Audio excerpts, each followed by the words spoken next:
Oke, kalau tadi kita bicara penyakit eksternal, sekarang kita bahas penyakit internal.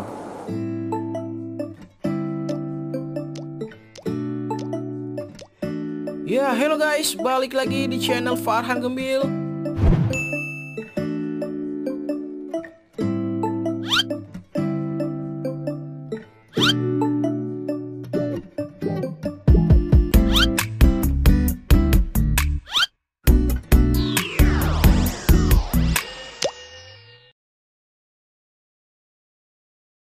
Oke, penyakit internal itu yang paling umum, yang paling sering teman-teman alamin barefoot, merah putih. Ciri-cirinya itu ikan sudah nggak makan, pasti ikan nggak makan. Kemudian dia sering mojok, ya.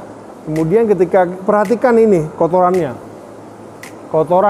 ciri-ciri ikan yang barefoot, kotorannya itu panjang, putih panjang. Itu barefoot. Ya, nah, cara ngobatinnya, kalau kita hanya menggunakan obat protik, hanya protik. Kalau saya di pribadi saya pakai ini. Nanti sekali lagi ini bukan endorse, ya. Saya hanya mengenalkan produk yang pernah saya pakai dan ini manjur. No, protik, aturan pakai baca di sini. Kemudian pakai dengan heater. Heater kalau barefoot saya pakai 29 sampai 30 maksimal lah. Ya. Yang penting hangat aja kalau untuk barefoot. Beda dengan WS harus panas. Nah, kalau barefoot hangat cukup.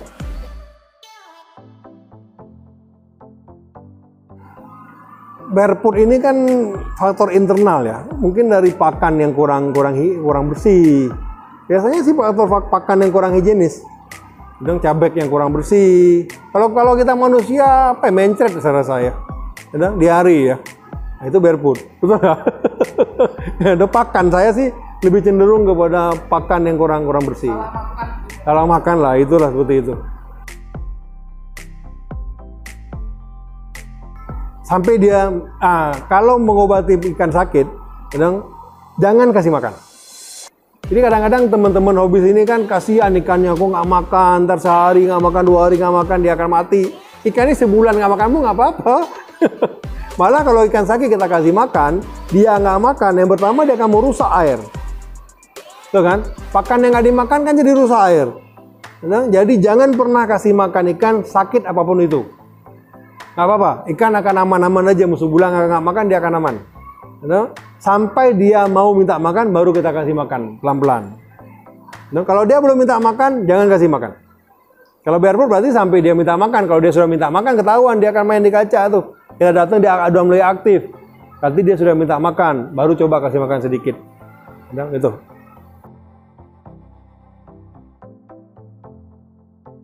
Itu diganti. Kalau air tetap kita ganti. Jadi kalau saya di sini sih, jadi kalau air yang pertama pengobatan udah kita kurangin jadi separuh. Biasanya sih kalau ikan sakit, kita pindahin ke tank kecil, tank karantina. Dan biar menghemat obat ya. Jadi heater pun lebih bekerja maksimal. 3 hari kuras separuh, tambah air separuh, tambah dosis obat. Kalau saya 3 hari sekali saya bikin begitu. Ulangin proses, jadi air itu yang tadi itu kita kurangin separuh, kasih tambah air baru separuh, tambah dosis obat lagi. Aturan mainnya di obat ada.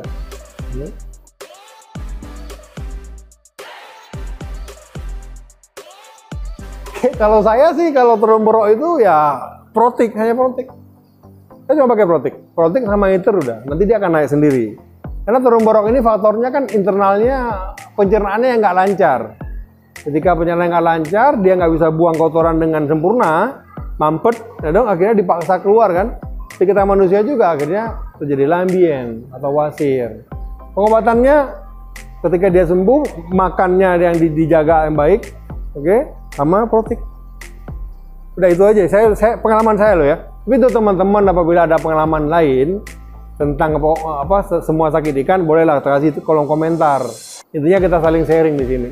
Yang saya tidak tahu mungkin saya akan tahu nanti dengan pengalaman teman-teman yang lain kan begitu.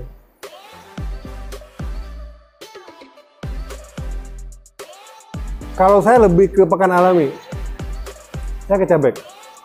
Pengalaman saya ya, ketika akan baru sakit begitu, saya lebih larinya ke cabek dulu. Karena cabek ini pakan alami kan. Ya, cabai kan pakan alami, cacing beku kan pakan alami. Cuma sekarang hati-hati milih cabai juga. Karena cabai ini kalau yang nggak bersih kan bahaya juga karena banyak pasir atau apa kan gitu.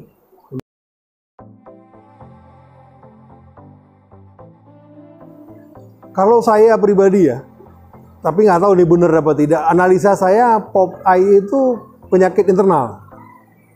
You ketika pencernaan ikannya terganggu, itu akan masalah ke mata. Yang dia akan nyerang mata.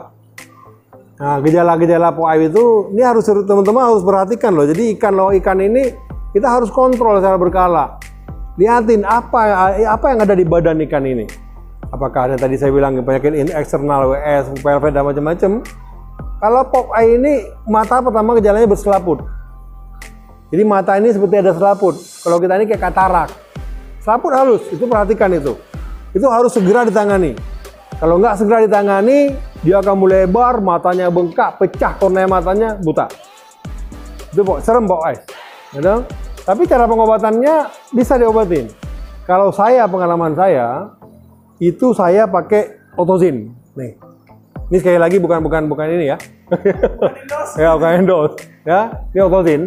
Nanti beli teman-teman bisa beli di apa. Ini wajib, ini harus ada di apa? Obat-obat yang tadi saya sampaikan, teman-teman hobi harus punya di rumah. Oke? Otozin. Cara pengobatannya, Popeye itu air kita kurangin ke tank atau tank isolasi yang 30 misalnya. Air kasih separuh. Ini Otozin saya larutkan 3 butir. Hari pertama 3 butir. Oke, lampu hidup 24 jam. Lampu hidupkan 24 jam. Heater dipakai ketika malam saja, siang cabut. Jadi nggak full heater 24 jam. Kita cuma dipakai 29 derajat saja. Maksimal 30. Hanya waktu malam saja. Kenapa? Malam kan dingin. Kalau siang saya cabut. Itu hari pertama Otozin 3 butir. Besoknya hari kedua air kita kuras separuh, kemudian tambah air lagi separuh. Oke. Tambah lagi Otozin 3 butir. Itu kita lakukan berturut-turut selama 3 hari. Oke. Kemudian jangan pernah kasih makan. Setelah 3 hari stop. Nggak lagi kasih makan, tidak kuras air lagi, biarin. Lihat perkembangan matanya. Kalau matanya sudah kurang, sudah mulai hilang itu yang selaput tadi, normalkan. Baru kasih makan. Gitu cara. Kalau itu pengalaman saya manjur itu. Karena Popeye ini kalau nggak segera ditanganin, serem itu. Itu mata langsung bengkak, pecah kornea matanya. Itu nggak ada obat. Tapi makanya ketika ada gejala, segera obatin. Makanya Otozin ini wajib ada di rumah teman-teman penghobi ini, wajib ada.